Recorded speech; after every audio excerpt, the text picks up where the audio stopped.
country guy that got lucky that he could shoot really good, and the president Reagan took a liking to him. But it's a long story. But the thing is, Tom had his story about ETs on top of his military, but then somehow it interplayed when Reagan wanted to know more about UFOs, and Tom was assigned to the same case I was, but we didn't know it. We were on separate levels. But Tommy, the thing is, these people said, when this is what made Tom mad. They taught him that they were using some of us to defend people in space because they were so far advanced. Like you said, what would they need us for? So Tom's point was they put their pants on the same way we do. They look just like us. But because they've been genoming us or DNA encoding us or working with so many people out there, and the universe says, not just one universe, many universes, but they need us because we're so dumbed down that we will fight. We still have the killing instinct. In other words, Tommy, I'm 5'11", 230 pounds, and if I come up on you with the kind of training I have and push you up against a wall and can tell you I know 15 ways to kill you and do it, that's supposed to be like human nature, but I have to have a reason to kill you. Well, usually people won't unless they're threatened and just really they're fighting for their lives. And Tom told me that's the way humans were, that there was something in us that was not bred out yet, okay? And I don't know if that's good, bad, and different, but that we would fight. I don't know if you've ever been pushed to a point. I know you've had some life experiences out of body near death, but that we still had that, whatever that is. And I don't know if that's will to live or to fight for our physical existence, but that was one of the reasons they were interested. But there's another part they were interested. So what I do, Tommy, is I think of it like the beings that I work with, they like us for exploration, and they like us because we will defend ourselves, and they wanted us to defend them. So that's why they chose us. They were working with Andromeda Galaxy and our galaxy. Uh-huh. All right. Let me story. cut into that. Okay, here's the thing. If you give up spiritual reality or spiritual truth, mankind can do whatever they want. That's fine and dandy. But if you go into the fact that there's spiritual laws and physical laws that humans, aliens, everybody has to abide by, all right, whether you do or you don't, determines where you stay spiritually or as a soul being. Souls cannot leave this plane of existence. And I could say 1 million people that understand that completely, even multiple numbers more. I could have went to Africa and I had millions of people there that agree with me on a lot of things as well. But getting back to the point, when soul kills somebody, it's destroying its ability to move forward spiritually. All right? Whether you want to believe that or not, realize the Bible has 2.4 billion people that follow it. All right? More than any other book ever written through history, through time, through anything. How much of that they believe or know is true is a different story. But there are spiritual laws that exist. When you leave your body and you go to the astral plane, which I have spent a long time there, most people spend a lot of time there and come back as well. But when you go past that, it's different. Even getting back to Atlantis, I did a show with Carrie Cassidy because she was in Atlantis. She's totally aware of her being there when it was destroyed. So you can get people that will agree and understand and accept what you're talking about. But getting back to alien races, what they would need us for. If they use us for killing, means they are not spiritual. To defend. Now, Jesus' teachings, whether you believe in Jesus or not, said, when he said turn your cheek, he was talking about killing. All right? Even in Revelations, it talks about killing. You can't be cured of that as far as a sin for their wording. If you don't believe in the Bible, killing is still accepted. And they want people, and then again, do you believe in aliens? Do you believe in anything? Do you believe in angels and deities? Because when you add the word Lucifer, demon, and devils, it's been practiced by ancient aliens, by every race that was here. They work with demons. And now they're separate. Until you understand all of them or work with any of them, which I worked with them all. I work with 3 deities.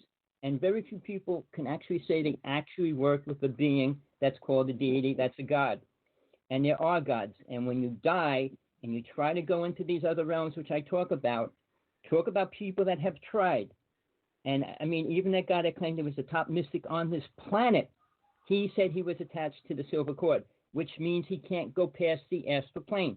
So he has no knowledge of the higher worlds, and neither do aliens. If you accept killing, you can't leave this lower dimension. The reality of man's thinking, perversion, and twisted realities of what they're here for. Men in general think sex is the most important. But at least give me this. It's the people I talk about in the Allied Command. Okay, let me just say the Allied Command is the level that I'm working with, and then the Supreme Allied Command. But now they won't kill. They're very, very far advanced. That's why they won't kill. And they had it out in the universe where nobody would kill. However, they had this one group that fell out of another universe, and they went and they raped and pillaged this whole planet that had the grays on it, these little gray people. There's all types of them out there, tall, short, gray, pale blue, pale pink, whatever. Anyway, but they're beings, okay, and they're real brilliant, and they don't kill people. So they found us, and we still had that gene. So I don't know if that's good or bad or indifferent or how old we are or how new we are. I just know that that was what was taught to me, and that we are all explorers out there. Not all of us kill. It just happened to be those on this planet were still primitive. So there's those up there that say, I mean, they won't. They don't even know how. Then they would never kill anything. That's why they were sort of glad they found us, because that sounds funny, doesn't it? But maybe that's why we're who we are and why we're in this reality. I'm not saying that our spirits are bad, or that we're not learning from the archons or the jinn or all the bad sides. Maybe it is created, because Tommy, there's a lot of people that believe this is all just a big video game, that this is a virtual reality. That's true. They can live in that reality. I'm going to go back on mute. Tina, you wanted to say something? I have a question. Yeah, I have a question, actually. Perhaps both of you can answer. So where does all this, everything you just spoken about for the last 10 minutes, you and TJ, where does that leave abductees? I think TJ knows the gentleman I'm about to talk about. Where does that leave a person like Russ Kelly? He is an abductee that was made to fight in an alien army. Now he claims that he was made to fight in an alien army. Right, so where does that leave him? Where does that leave his soul? All right. See, here's the thing, and this is just the way I'm going to explain it. You don't have to accept it. Planet Earth is hell. It's the definition that the religions use, where you go when you're bad. This whole dimension, the astral plane, is part of this. But we talk about Mars, Jupiter, Venus, the solar system, the galaxy. That's all part of this dimension. There's 3 different dimensions within that dimension, which these different alien races come from. But they're stuck here. They're reincarnating back into this reality. That's why the population, the number of people coming into this reality daily is 350,000. There's only 150,000 leaving daily. So there's a lot more souls coming in every single day. And that's because aliens are trying to become aware of compassion, love, and all those words that it sees that we have. That's the only thing we have that aliens don't have. So yeah, they're watching us. They're trying to learn that about us. And maybe they would stop killing. If that ever changed in this big overall picture, the world and the universe would change. But it's not happening because too many people accept the reality of killing. And where does that? Yeah, but I understand that. But where does, like you just said, if you're going to kill and have bad karma, what if you're made to do those things? Where does that leave his soul? Because he hasn't chosen to do that. Here's the thing. Well, some people. Yeah. No. Tina, some people believe it's by agreement. But let me tell you, well, he can tell you his opinion, I can tell you mine, because it has to come from your own experience. But if you haven't experienced it, like you said, Tina, and you're concerned about Russ Kellett's soul, because that's where we go usually in philosophy as well as religion, because when you get to the soul level, that's the essence and the origin of what you really are. At least that's what most people think due to the way we're taught on the planet. But these people knew about soul that I worked with, and they could take it and they could put it in something else. And I haven't written this book of everything that I know because it sounds too cray-cray. But I guess I got to. Janet's been after me for years, and now Mad's helping me. But I don't know that I want to put what I really know because it sounds too strange because then you have to get into the soul level. What is the soul? And they can put it in a box, they can put it in a dog, they can put it in anything. So then it has to go back to where Tommy's talking about past life and dimensions and realities. And Tommy, we haven't even talked about the various realms. We've only got 19 minutes left. But you may want to explain to people that the soul. All right, well, just play in a time. But, Tina, there's souls, people that can take you in and out, put you in different things, and there's a consequence for that. But, yeah, go ahead, whatever you think, Tommy, on what she's asking. Let me fill in what you said. Tina, there's one important word. It's called awareness. Most souls are unaware. And until you become aware, you can't leave the lower realm. It's like taking a kid and putting them in a spaceship and say, go fly away. They're unaware. They can't travel in the astral plane. If you're not connected to silver cords, you can't even go into the mental plane. So soul's stuck between the physical and the astral worlds. Now, when they come into this reality, and like Barbara Messiniak's book called Bringers of the Dawn explains how aliens can absorb souls going through the astral plane when they die because they're not aware. If you're protected, and not many people are protected, they don't even know what the word protection really means or how to go about creating it within one's life, which I'm doing a workshop on real soon. But when you do that, you can't be abducted. Now, like TJ was mentioning how most people think it was accepted in another lifetime. Why would you accept you would be abducted in this lifetime? It doesn't make sense.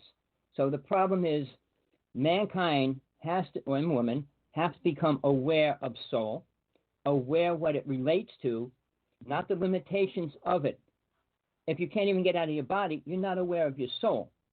And then when you're out of your body, where do you go? Who do you meet with? You don't meet with aliens. You don't meet with the demons. You meet with angels and higher beings. That's the level of soul when it becomes aware. So as long as it's not aware, it's dealing with programmed ideas, and it doesn't know better. If an alien knocks on your door and they pull out a laser gun, you can't do anything. They hit you, you're frozen, and they put you on a ship. But here's the thing. Higher beings in this reality, or aware souls, cannot be abducted. And I'm saying that from my facts of my personal experiences of almost my brother being abducted right in front of me. And I stopped it. I work with people that were being programmed and being traced by aliens, and I stopped that as well. My good friend, TJ, had him on the show. He is capable of protecting people at many different levels. And there is a protection that aliens don't work with, but they can't fight it as well. Higher beings are protected because they're energy. And it's like saying, I'm going to beat up this energy form. You can't. I'm going to tell it to be this. You can't. When it's unaware in the soul state of the physical and astral dimension, it's easy to control it. That's why sex rules this planet. That's why violence rules this planet. It entertains, and soul in this level only wants entertainment. Go back to the gladiator days, and we're still fighting. We still have wrestling and boxing and all those things to this day. We didn't even outgrow that. So to say that aliens are good, then they're going to help us, they're not. We can help fight, but we're not doing it for ourselves, and we're not doing it for God or a higher being.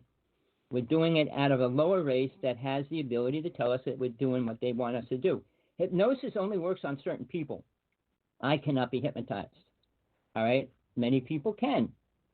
I work with people. I had all my friends when I was 14 years old hypnotized. All of them. I can make them do anything I told them to do, and they would do it. Hypnosis says you can't make people do what they don't want to do. Well, John Lennon was killed by somebody that was programmed by the Army. The guy that killed Kennedy, Oswald, the person that killed him was programmed by somebody in the Army as well. They both came out of the same rehab programming, which was a program given to them 1 year in advance. So, again, it's soul that's not aware can be programmed and do whatever they do. That's why a person follows multiple religions. They're not aware of the truth behind it. So, there's a lot we can get into as far as when we dive into that. Because when you get into the higher realms, it becomes incredibly different. 1,000 times better in every level, every which way. Imagine being in a world where there's no killing, no crime, no violence, no pain, no suffering, and no sex. It's so different. So, well, why would I want to be there? Again, as long as the human race or alien races perceive sex as important, which a lot of races do. The reptilians love sex with humans, believe it or not.